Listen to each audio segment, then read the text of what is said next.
Hey guys, before I run out real quick, I want to make a very quick video. This video is about what I'm seeing that is it's very concerning for me. And I believe it's a social contagion. It's not anything new. Hatred, we see it through marches in the streets. People are calling them everything from apartheid state, even calling the leader of Israel very similar to Hitler. This message is going to be Candace Owens. This message is going to be Tucker Carlson and everyone that listens to them, like I used to listen to them as well. And everyone that may hold a very similar position. I will caution you to do your due diligence and do your studying, do your research. When it comes down to ancient civilizations, we can't judge those nations based on our timeline. The nation and history and the wars and the battles goes all the way back to even the conception of the nation. But you have to go a little bit deeper. You have to look at the root causes. Why are these things happening today? So I went all the way back to an ancient prophecy. The very first prophecy spoken about the Messiah, spoken about Jesus, because Jesus is going to be connected to Israel. It spoke about it in Genesis chapter 3:15.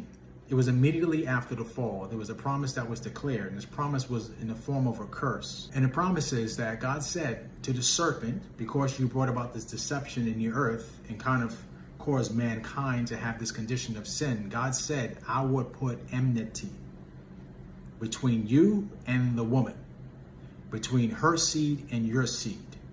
He shall bruise thy head, and you shall bruise his heel.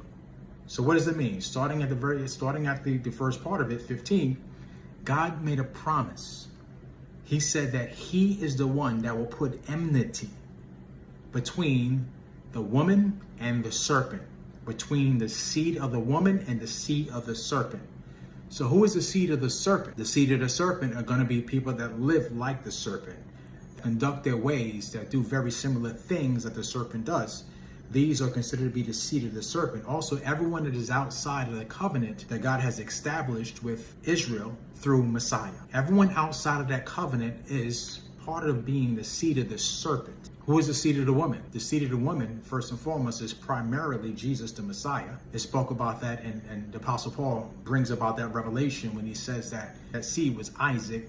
But even greater than that, that seed was the Messiah. There's a promised seed. Seed of the woman is the actual Messiah that crushes the head of the serpent. But it gets even greater than that, because the seed of the woman is not just Jesus. The seed of the woman is also Israel. And how do we know the seed of the woman is Israel? Because in the book of Revelation, John gives a revelation about what he's seeing in the celestial bodies. He said there was a woman, a virgin, that had a child, was about to give birth to the child.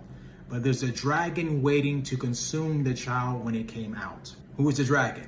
The dragon is also the serpent of old, who is Satan. And that dragon was waiting to consume the seed as soon as it was born. That seed was Israel, as a nation that was born. And ever since, we've seen actors trying to destroy Israel, to bring war against Israel. It's been happening ever since. But again, you have to remember, God declared the promise and he declared a curse. So my thing would be this. What I would question is that, God forbid if I'm ever in a position where I'm aligning and I'm the fulfillment of prophecy. A lot of people are the fulfillment of prophecy because of their hatred and animus at Israel. They are the seed of the serpent, where enmity dwells between them and the seed of the woman. To have a hatred for Israel, to have an animus for Israel, is also to have an animus and a hatred for the Messiah, Jesus the Christ. But also, there's a third component as well, because believers in Jesus Christ, by extension of receiving the covenant promises through his death, burial, and resurrection, are also considered to be the seed of the woman, because they are grafted in. And these are non-Jews. So you have Christians or believers in Jesus Christ that are also part of the seed of the woman by extension of what Christ has accomplished, and also by extension of Israel. What connects Jesus to Israel?